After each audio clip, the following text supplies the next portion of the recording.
Hi friends, అందరికీ good morning. ఈరోజు పూజ అయితే కంప్లీట్ అయిపోయింది. అలాగే చిన్న గెస్ట్ అయితే వచ్చేసింది. ఈమె మా మన్మరాలు గెస్ట్ ఇంటికి. ఇప్పుడు ఒక కొత్త వెరైటీ చట్నీ నూరుతుంది. ఇక మా వదిన హాయ్ చెప్పొద్దు. హాయ్. ఇప్పుడు ఒక కొత్త వెరైటీ చట్నీ అయితే చేస్తుంది. వీటిని కలింకాయలు అంటారంట. నాకు కూడా ఎప్పుడు తెలీదు. ఇయర్లీ 2 టైమ్సే కాస్తాయంట. ఇవి సీజన్ బట్టి వస్తాయంట. ఇవి అడవిలోనే ఉంటాయంట. ఇవి బయట దొరకవంట. కలింకాయలు అంట. వీటిని చట్నీ చేస్తారంట. టేస్ట్ ఉంటదంట. ఇవి ఎట్లా చేస్తారో మా వదిన చేస్తుందంట. చేసేది చట్నీ మాత్రం.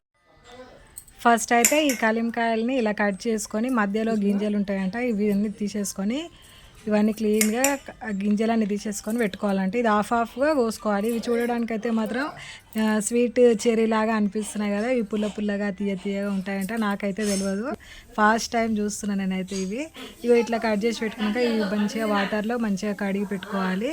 మంచిగా నీట్గా కడిగి పెట్టుకున్న తర్వాత వీటికి కావాల్సినవి నువ్వులు, జీలకర్ర, మెంతులు, పచ్చిమిర్చి ఆయిల్లో అయితే వేయించి పెట్టుకోండి. ఇవన్నీ వేయించుకున్న తర్వాత అదే బాండిలో ఈ కలింకాయలను కూడా ఆయిల్ వేసుకొని మంచిగా దగ్గరికి మగ్గించుకోవాలంట. ఇది ఆయిల్ అయితే ఉడికిపోవాలి. కొంచెం ఫ్రై అయితే అవ్వాలనంట. ఈ ఫ్రై చేసుకున్న తర్వాత నేనైతే ఈ వీడియో చూపిస్తుంటే మా వదిన చెప్తుంటే నేనైతే చేసిన చట్నీ ఎప్పుడైతే చేయలేదు, ఫస్ట్ టైం. ఇవన్నీ మిక్సీ అయితే పట్టుకోవాలంట. ఇవన్నీ వేయించుకున్న తర్వాత మిక్సీ పట్టుకొని పెట్టుకోవాలి పేస్ట్ లాగా. అంటే మనం చట్నీ అంటే అందుకైతే నేను మిక్సీలో అయితే వేసుకున్నాను. ఇవాళ మిక్సీ పట్టిన తర్వాత ఇక లాస్ట్కు తాలింపు అయితే వేసుకున్నాను. తాలింపు అయితే పెట్టుకొని బాండిలో ఆయిల్ అయితే వేసుకొని జీలకర్ర ఆవాలు అయితే వేసుకున్నాను. 2-3 ఎండుమిర్చి వేసుకున్నాను. ఎండుమిర్చి తర్వాత కరివేపాకు వేసుకొని లాస్ట్లో పసుపు అయితే వేసుకున్నాను. చట్నీ నూరేటప్పుడు అయితే సాల్ట్ అయితే వేసుకున్నాను అండి. మీకు వీడియోలో చూపించలేదు. సాల్ట్ వేయలేదని అయితే కామెంట్ అయితే పెట్టకండి. సాల్ట్ వేసుకున్నాను కాబట్టి చూపించలేదు, మర్చిపోయా.